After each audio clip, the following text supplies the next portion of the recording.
Et yo tout le monde.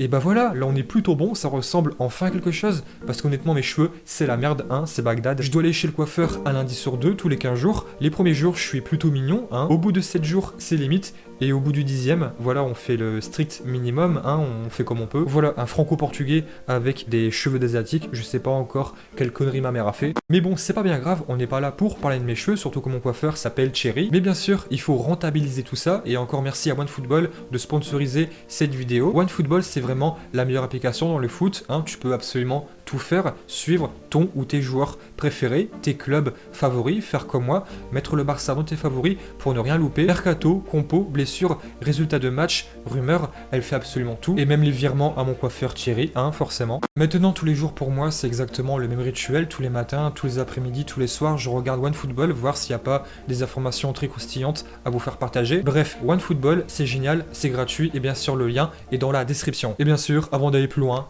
intro. Yo tout le monde. Pour mon Barça. Barbeau président.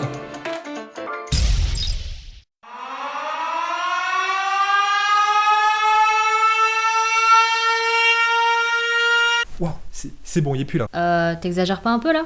Je préfère pas répondre. Arrête de me faire chier, bordel de merde! Monsieur Valverde à Marseille. Je suis déjà en train d'imaginer la réaction de Moeni, hein, fantastique. Ça serait franchement marrant, en tout cas pour moi. Valverde n'est plus au Barça maintenant, il fait ce qu'il veut, je m'en fiche. Et apparemment, il serait pas très chaud pour entraîner Marseille. Il juge le projet du club pas très séduisant, hein. Voilà, c'est comme si que Thierry me donne des conseils capillaires, ça n'a aucun sens. Mais attention, le pire du pire dans cette blague, c'est que il attendrait une plus grosse écurie. Va faire un tour en poney, que veux-tu de plus? Non, sérieusement, Valverde, moi je lui souhaite pas de mal, il a fait ce qu'il pouvait à Barcelone, il n'avait pas les épaules, il avait je pense trop de pression, il y avait trop d'attentes sur lui, obligé de produire du jeu. Bah à Marseille, c'est la même chose. Valverde qui refuse Marseille, bonne nouvelle, honnêtement je pense que ça aurait été un cadeau empoisonné. En fait, j'ai du mal à voir l'OM produire du jeu avec Valverde comme entraîneur. Le mec il est endormi tout le temps sur son banc et maintenant comme il n'y a plus de spectateurs dans les tribunes, pour lui ça aurait été au calme. Le petit oreiller derrière lui, tranquille. Après Valverde, moi j'ai toujours dit ce n'est pas un mauvais entraîneur, mais il n'est pas fait pour entraîner un club où il y a trop de pression. Donc je sais très bien à Marseille, il aurait eu moins de pression sur la scène européenne. Mais national, je pense pas, ça aurait été même, je pense, pire. Moi, je pense qu'à Marseille, il faut un coach plus énergique, et Valverde, voilà, j'arrive pas à l'imaginer. Mais par contre, à Guingamp, tu peux. Mais bon, maintenant, on va se concentrer plus sur le coach actuel, Monsieur Koeman. Bien sûr, j'ai aimé le but de Riqui Puig, bien qu'il n'ait pas beaucoup de minutes, il aime toujours jouer quand il a des minutes et veut montrer qu'il peut avoir un avenir au club. C'était un but important pour tuer le match. Donc voilà, ça c'était les paroles de Monsieur Koeman, mais... je sais pas trop si on peut le croire. Honnêtement, la tête qu'a tiré Koeman sur le but de Riqui Puig, je pense qu'il a confondu la célébration d'un but et l'enterrement de Monsieur Bartomeu. Et je pense que même en enterrement de Bartomeu, il y aurait plus de joie, hein. J'aime que Riqui ne baisse pas les bras. Ceux qui n'ont pas beaucoup de minutes doivent montrer qu'ils peuvent en mériter plus. Alors c'est vrai que depuis quelques matchs, Riqui Puig joue un petit peu plus. Un petit peu, c'est toujours pas pour moi suffisant. C'est encore trop peu, mais voilà, on y arrive tout doucement. Il se rend peut-être enfin compte qu'on a besoin de lui. Il le fait glisser sur la pelouse petit à petit, tout doucement. Hier, il a enfin marqué son premier but. On est tous très contents pour lui. Vive Riqui Puig, pète-moi le cul. Alors, est-ce que Monsieur Koeman est enfin satisfait, convaincu des prestations de Riqui Puig? Je sais pas. Je pense sincèrement que Koeman n'aime pas Riqui Puig pour des raisons extra-sportives. Il y en a plein qui ont évoqué une certaine homophobie de la part du coach néerlandais. Voilà, honnêtement, j'en sais strictement rien. Si Monsieur Riqui Puig aime les garçons, je suis très content pour lui, je lui souhaite tout le bonheur du monde. Honnêtement, ce petit, je l'aime tellement que je peux le laisser mater mon derrière et même le toucher. Mais pas plus, hein, le reste c'est pour Titi, voire peut-être Léo, mais hein, doucement quand même. Voilà, honnêtement, cette rumeur-là, j'y crois pas, que Koeman n'aimerait pas Riqui Puig pour son orientation sexuelle, et même si c'est vrai, Riqui Puig qu'il soit hétéro-homosexuel, moi je le souhaite tout le bonheur du monde, éclate-toi, fais ce que tu veux, tu n'as pas à avoir honte. Mais Koeman, hein, petit à petit, il commence à le faire confiance de plus en plus, il lui a donné un tir au but, hein, on l'a vu dernièrement, il le fait rentrer peut-être un petit peu plus souvent, un petit peu, mais les gars, il y a un truc qui m'a plutôt plu, c'est que enfin Koeman à complimenter Riqui Puig enfin. Et honnêtement, je crois que c'est la première fois. Et en plus, au prochain match, Busquets sera suspendu, accumulation de cartons jaunes. Pjanic, il serait apparemment déçu de ses prestations. Les matchs s'enchaînent de plus en plus, on joue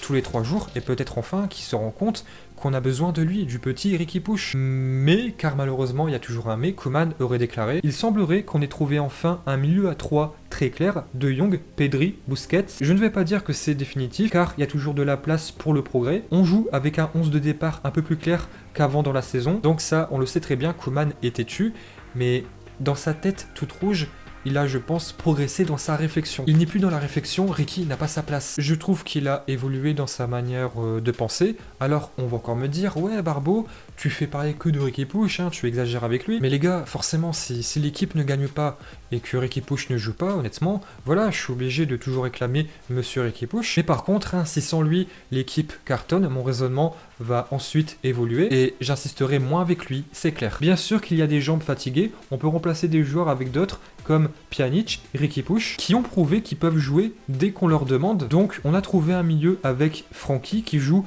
un peu plus haut, Busquets comme pivot et Pedri qui joue à fond. Encore une fois, ce n'est pas figé, mais je suis content que mon milieu de terrain soit plus clair qu'avant. Alors on n'a pas le choix, on va faire confiance à notre légende du club, Monsieur Koeman. Et en parlant de légende du club, bon anniversaire à Monsieur Xavi, 41 ans, merci à vous Monsieur Xavi pour tout ce que vous avez fait et surtout merci d'avance. Merci d'avance pour les moments de joie que vous allez nous transmettre en tant que coach, hein, on vous attend. Mais bon, maintenant on va faire un focus sur Koeman, notre coach actuel, et il faut avouer que son équipe évolue, que son équipe prend forme avec des idées. Trincao, hier, j'ai enfin vu une bonne rentrée, très percutant. C'était ses meilleures minutes au Barça. Araujo, un patron. Riqui Puig qui joue de plus en plus. Je suis très content, je sais qu'il y a encore beaucoup de progrès à faire. Là, je vous ai cité les plus grosses lignes, mais il y a aussi des choses où on manque encore de sérieux. Et à part, il y a environ 10 jours, la défaite à Bilbao en Supercoupe du Roi, on ne perd plus. Avant, on perdait limite un match sur 2 en début de saison. Là, on perd plus. Et surtout, on commence à être convaincant sur le point de vue comptable, même s'il n'y a pas vraiment la manière, toujours. Après hier, comme j'ai dit sur mon débrief, je vais pas entièrement blâmer les joueurs parce que Elche a même pas joué. C'était un non-jeu, anti-jeu.